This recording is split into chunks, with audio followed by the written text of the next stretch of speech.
6 conseils pour choisir son programme d'affiliation. Si c'est la première fois sur cette chaîne YouTube et que tu t'intéresses à l'affiliation et au marketing, je te propose de lâcher un like, de t'abonner et surtout d'activer les notifications. Si tu regardes cette vidéo, c'est certainement que tu as envie de te lancer dans le business d'affiliation ou inversement que tu as déjà débuté et que tu cherches des conseils pour aller plus loin.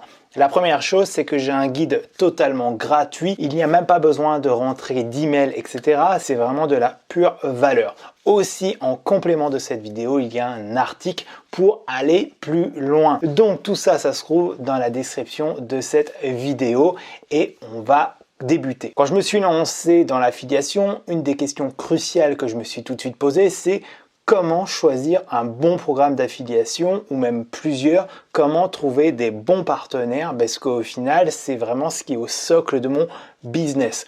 Si je n'ai pas de bon programme d'affiliation, si je n'ai pas de bon partenaire, il peut m'arriver tout un tas de choses. Par exemple, proposer un programme qui est un peu bancal et d'un seul coup mon personal branding soit impacté négativement et du coup perdre la confiance de ma petite audience. Inversement aussi potentiellement faire une promotion et au final ne jamais être payé. Donc c'est tout le but de cette vidéo, de vous donner les points essentiels pour faire le meilleur choix possible pour vous, en fonction de vous, en fonction du marché sur lequel vous évoluez. Vous le savez, moi, c'est l'affiliation logicielle avec System.io et ClickFunnels et aussi quelques formations en marketing de mes partenaires. Mais potentiellement, vous, ça peut être une niche sur l'éducation canine, dans le fitness, etc. Tous les points clés de cette vidéo sont à adapter forcément. Le premier point, c'est un programme adapté à son audience. Et ça, je pense que c'est le point le plus important. Souvent, en fait, quand on développe une activité, on va commencer à créer une audience. Vous le savez, le personal branding, c'est quelque chose d'important. Et personnellement, ce que je considère le plus important quand on débute de zéro, c'est d'utiliser un profil Facebook pour rentrer en contact avec sa cible. Du coup, on a plutôt une petite audience au départ et il faut bien comprendre leurs besoins. Et la façon la plus simple, c'est de se dire, ok, moi, je vais faire de l'affiliation et je vais déterminer une niche. C'est-à-dire que je vais déterminer un secteur de marché sur lequel j'ai envie de travailler. Par exemple, si on parle de System.io, qui est l'outil qui me permet de gérer l'ensemble de mon business, tu peux te dire, ok, je vais faire comme Damien, je vais mettre en avant ce produit. Par contre, Damien, il parle plutôt du côté affiliation. Moi, en fait, je vais plutôt aider les coachs sportifs à vendre leurs connaissances grâce à System.io. Et ça, c'est ta niche. C'est-à-dire que plus tard, si tu décides de mettre en avant une autre formation, le premier réflexe que tu dois avoir, c'est est-ce que ce programme ou cette formation va intéresser les coachs sportifs qui veulent lancer un business en ligne? Et si d'un seul coup tu commences à faire de la promotion par exemple d'un outil autour de la crypto-monnaie, tu es complètement à côté de la plaque, tu vas perdre ton audience. Inversement, si tu trouves un outil par exemple autour d'une bibliothèque pour illustrer des articles autour du fitness, d'un seul coup là ça peut vraiment les intéresser. Donc la première des questions c'est de se poser, ok, est-ce que ce que tu mets en avant aide vraiment ton audience? Et là c'est souvent le tort qu'on a au début, moi-même j'ai fait cette erreur, c'est qu'on réfléchit plutôt en termes de gains financiers au lieu de gains pour son audience. Et ça, c'est un mindset à mettre en place. C'est ok, au début de mon activité, j'ai décidé de parler à telle cible.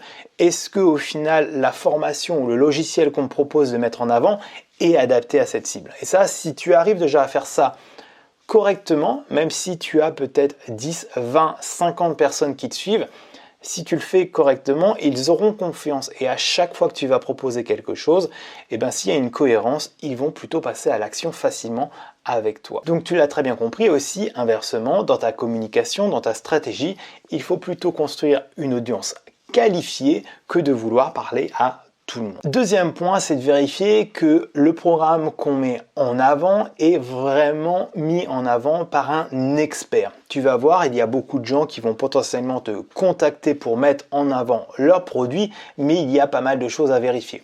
L'une des premières choses, c'est est-ce qu'il y a une véritable page de vente? Est-ce qu'il y a des conditions générales? Est-ce qu'il y a des mentions légales?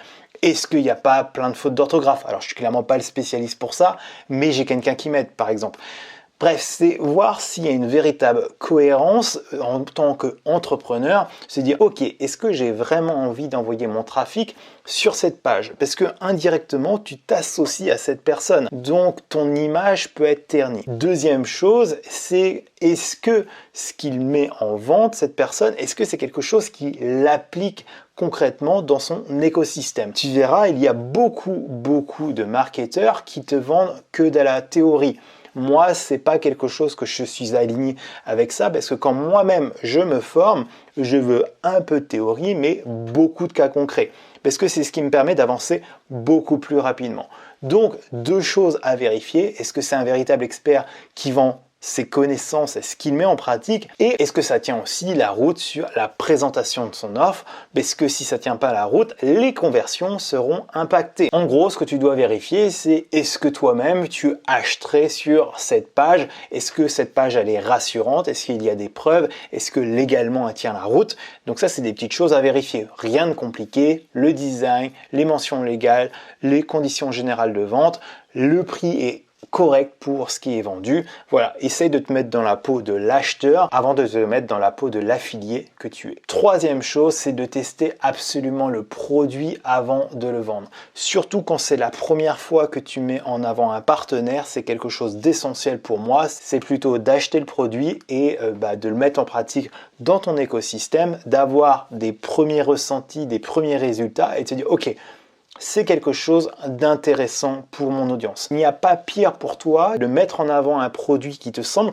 correct parce qu'il a validé l'étape 2, on va dire, un branding intéressant, une page qui te semble cohérente, de rentrer dans la formation et au final, c'était une coquille creuse. Donc, quand c'est la première fois que tu mets en avant quelqu'un, passe plutôt par la voie un peu plus longue, on va dire, c'est-à-dire d'acheter le produit, d'aller l'observer, le visualiser. Pour certains produits, peut-être que tu n'auras pas le temps de le mettre réellement en application, mais au moins tu auras un premier feeling de l'intérieur. Si ça fait plusieurs fois que tu travailles avec le même partenaire, forcément tu connais l'éthique de cette personne, donc tu peux éventuellement un peu passer cette étape. Si c'est un partenaire régulier avec qui tu lui apportes suffisamment d'affaires régulièrement, tu peux aussi contacter ce partenaire. Je sais que tu sors un nouveau produit, une nouvelle formation la semaine prochaine. Est-ce que tu peux me donner accès? Comme ça, moi, ça me permet de préparer une vidéo YouTube, un article de blog, préparer mon email marketing. Et si ton partenaire est intelligent, forcément, il te donnera accès. Soyons très clairs, si tu as fait que une ou deux ventes dans le passé, il ne va pas te donner accès. On parle vraiment, voilà, si tu as fait 30, 40, 50 ventes, bah oui, forcément, tu es en position de force. Il sait très bien que, bah oui, si je donne l'accès, par exemple, à Damien, je vais faire plus de ventes, donc je lui donne l'accès gratuitement.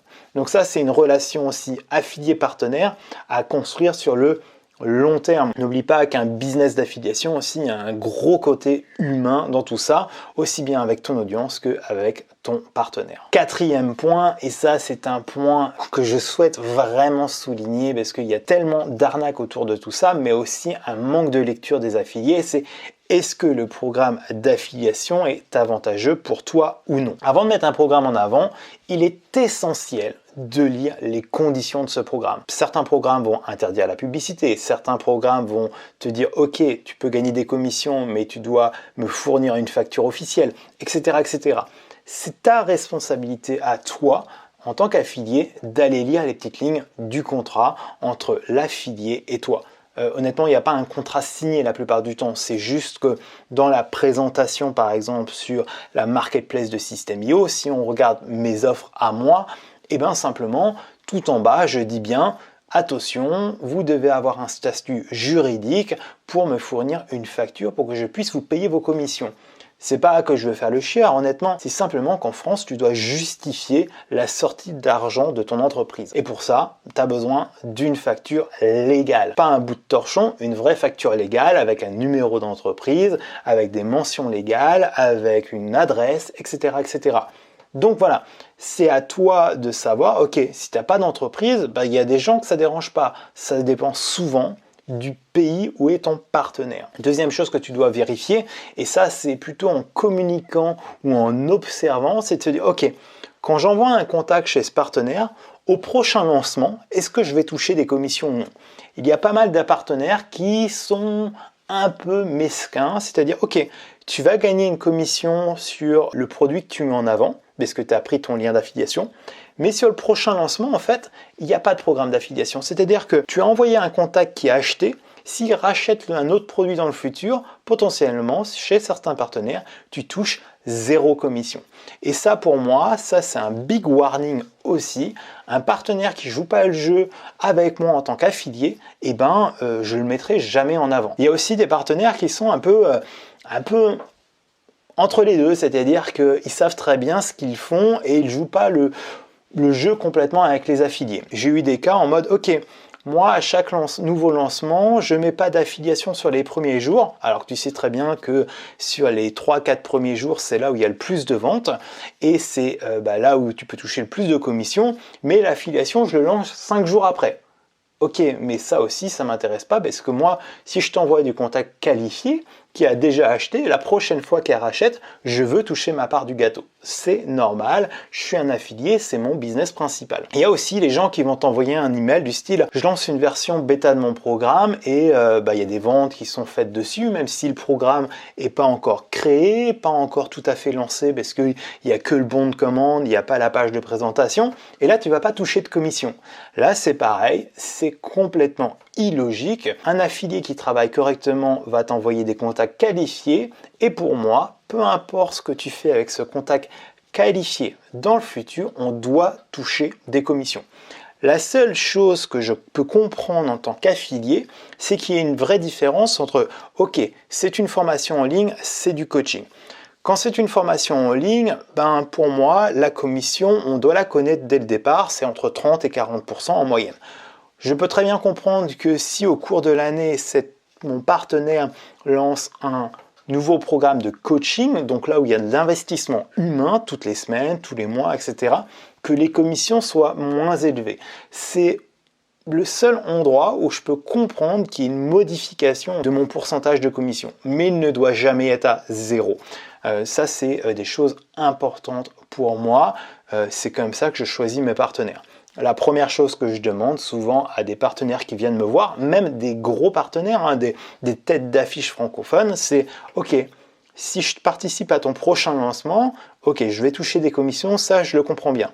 Qu'est-ce qui se passe au prochain lancement ?» Et ça, tant que la personne n'est pas très claire là-dessus, pour moi, même s'il y a une opportunité de gagner pas mal d'argent sur ce premier lancement, je préfère refuser.